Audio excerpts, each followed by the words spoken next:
McLelland, Chief Revenue Officer of Corus Entertainment, a Canadian-based media company in Toronto. Our team's thrilled to share with you the journey of finding material and sustainable growth in our traditional TV business. We'll give you a quick overview of our strategy, as well as some specific examples of how we are finding growth. All this work is centered around reframing our traditional TV business and looking through a wider lens that incorporates a more holistic view of our audiences and advertising budgets that include many digital platforms.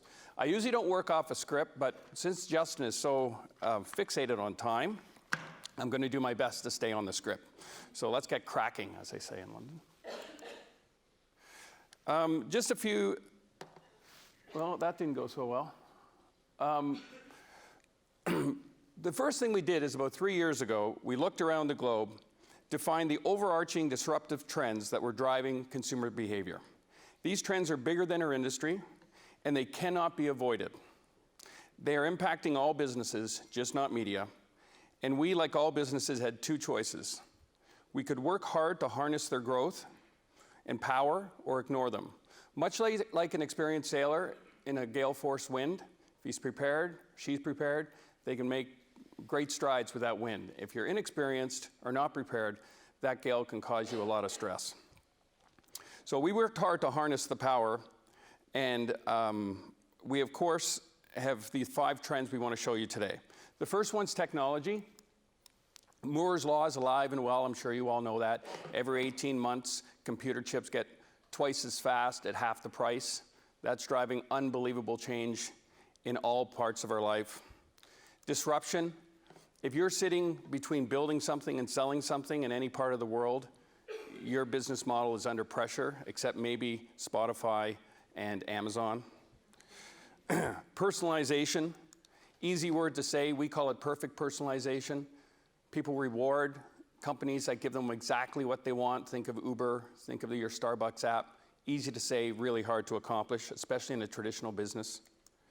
Data, everyone is working with their own data, third-party data sets, finding all sorts of different ways to find data sources and use them to gain a competitive advantage.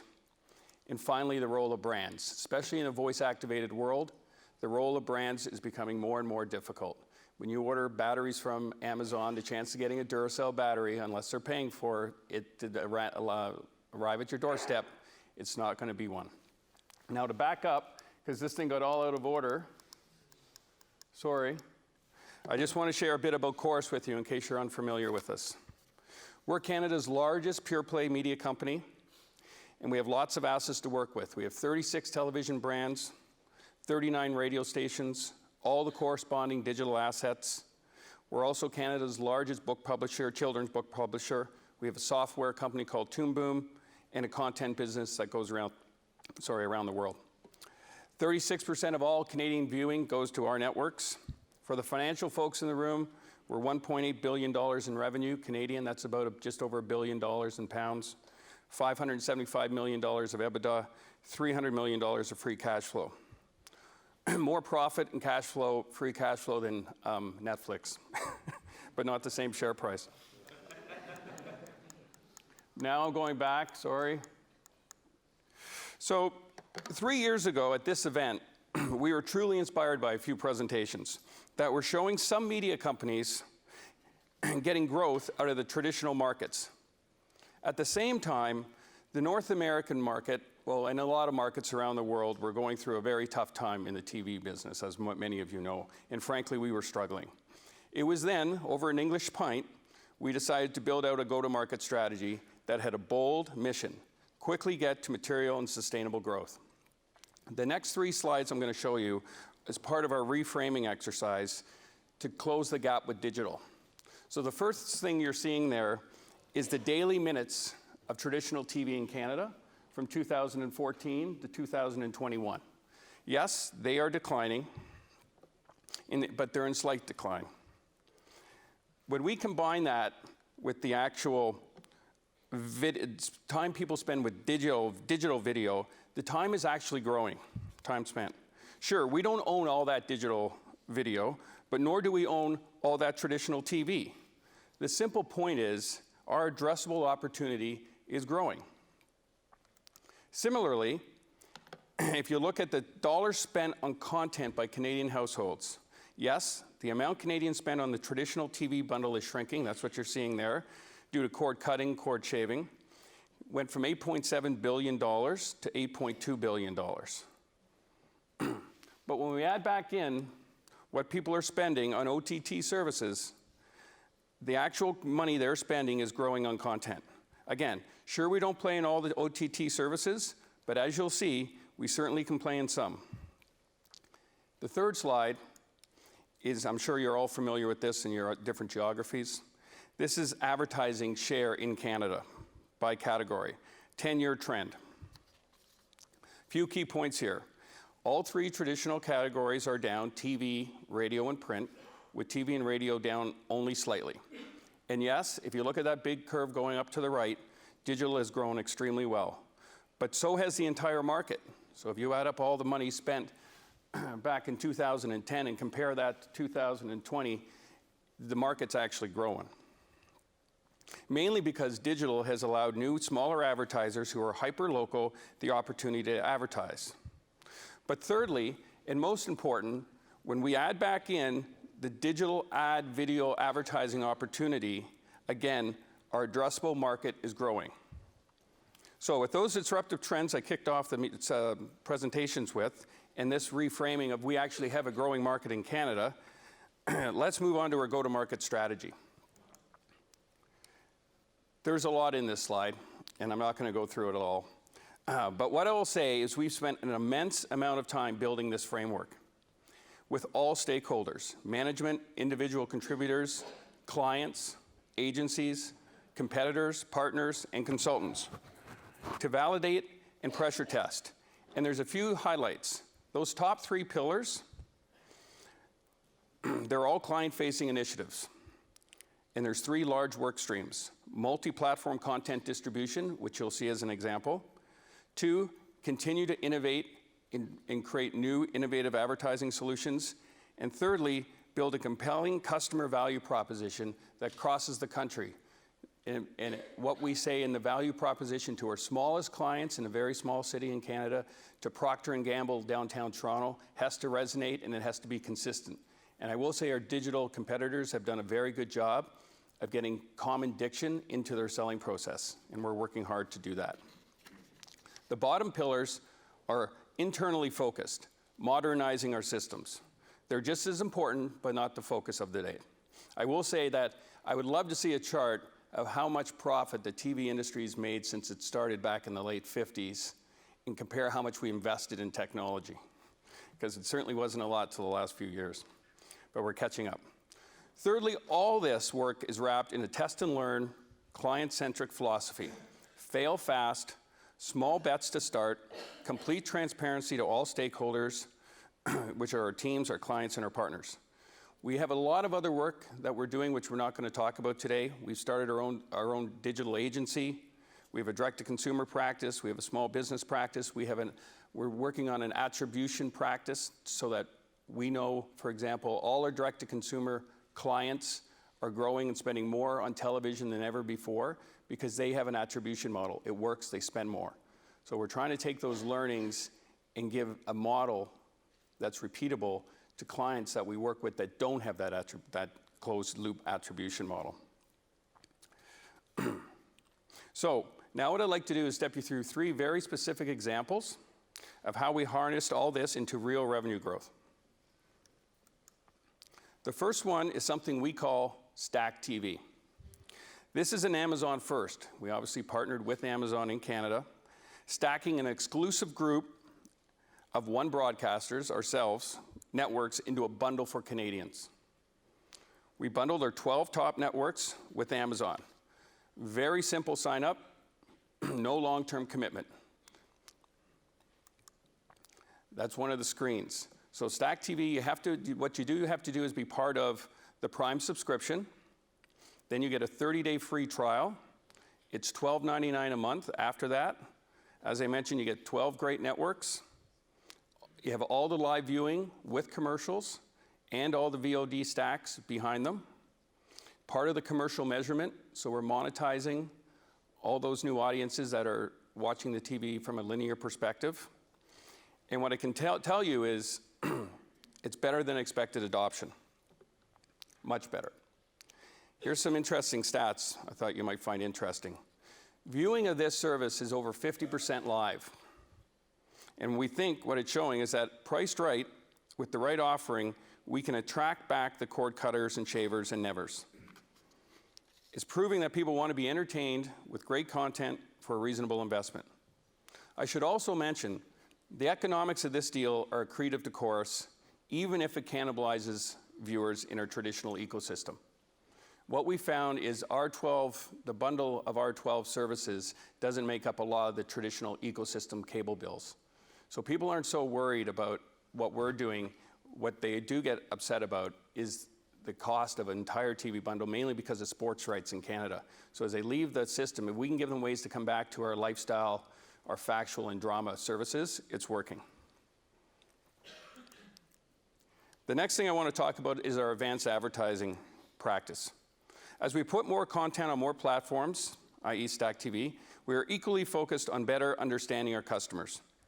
One of the key gaps broadcasters face in advertising today is having the same data-driven view of audiences as our big digital competitors. One of the gaps, sorry.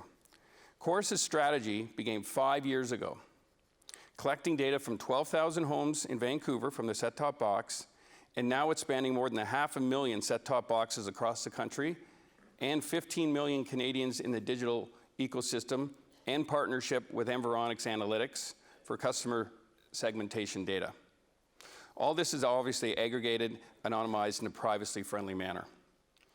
Gives us a very clear picture of how consumers are engaging with their content on a second-by-second basis, and with ads across those platforms, but in a much more robust way than describing them just as age and gender. There are some of the segments that we've built. In just 3 short years, we are the first in market in Canada with these segments for television. Our standard segments were targeted towards our largest advertising categories and empowered advertisers to find networks and programs with the highest proportion of their target audience, creating a much more effective and efficient campaign. It also provides us with a greater flexibility over inventory usage and yield. So it's really a win-win. So when they actually look at those segments, when you see the top shows, a lot of those shows are shows you wouldn't normally see on a buy. The engagement has been unbelievable. Today we have more than 200 active advertisers. We built more than 150 segments for advertisers, letting them define their TV target using their own data. Last quarter, in Q4, our Q4, which was June, July, and August, that just passed, this program represented 22% of our total TV advertising. We have close to $200 million running through this program now, and it's still growing rapidly. The success of this program has also helped us as an industry in Canada. We have a couple of other big broadcasters in Canada that we're working very closely with to have common segments like this that take advantage of all their viewing as well, trying to get to the point that advertisers in Canada can, if they pick a fashionista or a young family or an affluent family or a suburban family, they'll actually get the exact same segment across many broadcasters in Canada, which is something they want. And it goes to the point that, you know, in a lot of cases, our industry, we shouldn't be competing, we should be collaborating. The third example is something that's really exciting. It's called Cynch. Data was just our first step with closing the gap with digital. We also set out to make a process of buying an ad on TV as easy as the process of buying an ad on Facebook, literally. We believe Corus was one of the first in the world to have a self-serving platform that we called Cynch.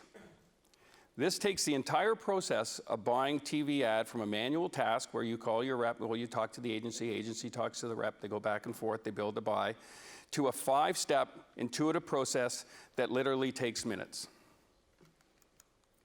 This is one example, I apologize. It is very elegant, but it is a bit small print up there for you. But what this basically is showing you is a segmentation screen that allows an advertiser or an agency in minutes to define their target audience or build a custom segment. And this is the screen we're most proud of, the reporting screen for clients. Posting TV in Canada, like I'm sure in many geographies around the world, can take months, which is, in our current ecosystem, just inexcusable. And quite frankly, our digital competitors have used it to their advantage for many years. In Cynch, a TV campaign will be optimized mid-flight, fully posted within 10 days for its completion. This is a major change in the way that advertisers interact with and control their TV campaigns. And again, we're working hard with our partners in Canada, other broadcasters, to make this a standard. But when I say we worked off of Facebook, we literally worked off of Facebook.